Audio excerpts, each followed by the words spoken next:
আমি রুনালা আপার সাথে কাজ করতে চাই। ও বন্ধু ও গো আমায় খুঁজো সুরের আলাপনে। আপনি যদি কখনো গাইবার সুযোগ পাইতেন বা কাজ করার সুযোগ পাইতেন, সেক্ষেত্রে আপনি কার সঙ্গে কাজ করতে চাইতেন, সেটি কে? আমি রুনালা আপার সাথে কাজ করতে চাই, কারণ উনি আমাকে ভীষণ ইন্সপায়ার করেছে। আমি আসলে ব্যাক স্টেজে আপনাকে বলছিলাম আসলে ঘটনাটি। আমার মনে আছে আমার বাবা একবার আমাদেরকে বলেন যে এই একটা অনুষ্ঠান হচ্ছে, এটা খুবই চমৎকার একটা অনুষ্ঠান, তোমাদের সকলকে দেখতে হবে। তো আমরা গেলাম, এটা গানের অনুষ্ঠান, আমি আমার বোন। তো গান শুরু হলো, যখন থামবে কোলাহল, তখন আমরা রুনালাকে চিনিও না, আমাদের বলে উনি খুবই পপুলার আর্টিস্ট, খুবই সম্মানী গুণী আর্টিস্ট, তোমরা দেখো এনাকে।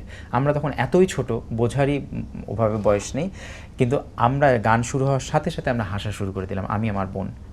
আমি যে কি এরকম আম্মুর মতো একটা মহিলা এতগুলো আংটি পরেছে হাতে, এরকম করে শাড়ি দিয়ে এরকম, কারণ উনি তো নায়িকা না। আমরা এরকম দেখেছি নায়িকারা এইরকমভাবে আমরা দেখেছি শাবানা, ওই সময় আমরা যখন ছোট তখন যে শাবানা বা অন্যান্য যে নায়িকারা আছে বা রোজিনা, ওনারা আপনি চিন্তা করতে পারেন একজন সঙ্গীত শিল্পী নায়িকাদের মতো কেন হবে? আমি সেই সময় আমরা আর কাকে দেখছি, সেই সময় আমি হয়তো বিটিভিতে অন্যান্য যে আর্টিস্টগুলো আছে বা সাবিনা ইয়াসমিন, ওনারও কিন্তু ওই সময়কার বেশভূষা যদি আপনি দেখেন, উনি কিন্তু খুবই একটা সাধারণ একটা, মনে হবে যে কোনো একদম খুব সাধারণ একটা মানুষ সেখানে গান গাইছে শাড়ি পরে, হ্যাঁ। কিন্তু এই যে এরকম করে হাত পা নাড়িয়ে, তো এমন একটা বকা দিল আব্বু যে কি এরা সম্মান করতে জানে না মানুষকে। আমরা তো পরে বকা খেয়ে আমরা চুপচাপ হাসি আটকে পরে পুরো অনুষ্ঠানটা দেখছি। কিন্তু একটার পর একটা গান যখন উনি খুলছেন, একটি গান, এক একটা গানে ওনার এক এক রকম পোশাক, সাইয়াজা ওই গানে একরকম পোশাক, আবার দেখা গেলো উনি শিল্পী, আমি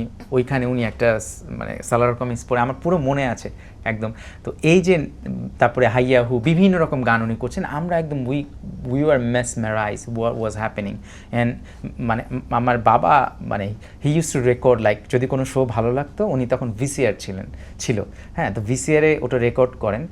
আমরা যে কতবার ওই প্রোগ্রামটা দেখেছি, এরপরে আমি আমার বোন। তার মানে বিষয়টা এরকম দাঁড়ালো যে একটা গান দেখে আপনারা হাসা শুরু করলেন, কিন্তু একটা সময় সেটাই আপনার ইন্সপিরেশন হয়ে গেল, গানও করছেন, পারফর্মও করছেন।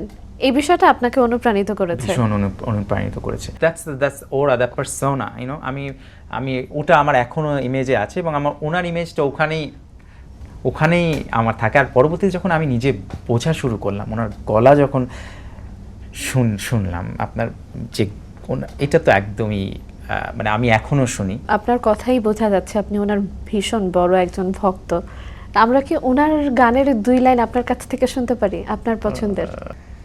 যখন থাকবো না কো আমায় রেখো মনে, ও বন্ধু ও গো আমায় খুঁজো সুরের আলাপনে। যখন থাকবো না কো আমায় রেখো মনে। শেষ হয়ে গেল। এই গানটা আমার মায়েরও ভীষণ পছন্দ, আমারও এই গানটা প্রথম আমার মায়ের কাছ থেকেই শোনা, তখন আমিও খুব ছোট। গান আসলে রুনা লায়লা ম্যাডামের কথা আর কি বলবো, ওনার কথা বললে আসলে ওনার শেষ হবে না, প্রশংসায় শেষ হবে না। যেইটা দিয়ে আপনার গানের প্রতি ভালোবাসা তৈরি হয়েছে, প্রথমে হাসলেও, যখন থামবে কোলাহল, রুনা লায়লা আপার গাওয়া। যখন ফুলের গন্ধ এসে আবেশ ছড়াবে মনে, বুঝে নিও আমি আসছে সঙ্গোপনে। কোকিলের ডাক যদি শোনো, আমি আর দূরে নেই যেন। একটু পরে দেখা হবে দুজনাতে, যখন থামবে কোলাহল, ঘুমিয়ে নিঝুম চারিদিক। আকাশের উজ্জ্বল তারাটা মিট মিট করে শুধু জ্বলছে, বুঝে নিও তোমাকে আমি ভাবছি, তোমাকে কাছে ডাকছি। ঘুমিয়ে পড়ো না বন্ধু আমার, জেগে থেকো সেই রাতে, যখন থামবে কোলাহল, ঘুমিয়ে নিঝুম চারিদিক।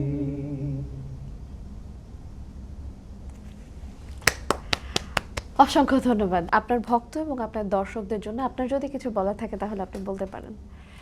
আমি আপনাদের কাছে ভীষণ কৃতজ্ঞ এবং গানটার দায়িত্বটা আপনারা নিজেরা, আমার গানের দায়িত্ব মনে হচ্ছে আপনারা নিজেরা তুলে নিয়েছেন, আপনারা নিজেরাই প্রচার করছেন, প্রমোশন করছেন।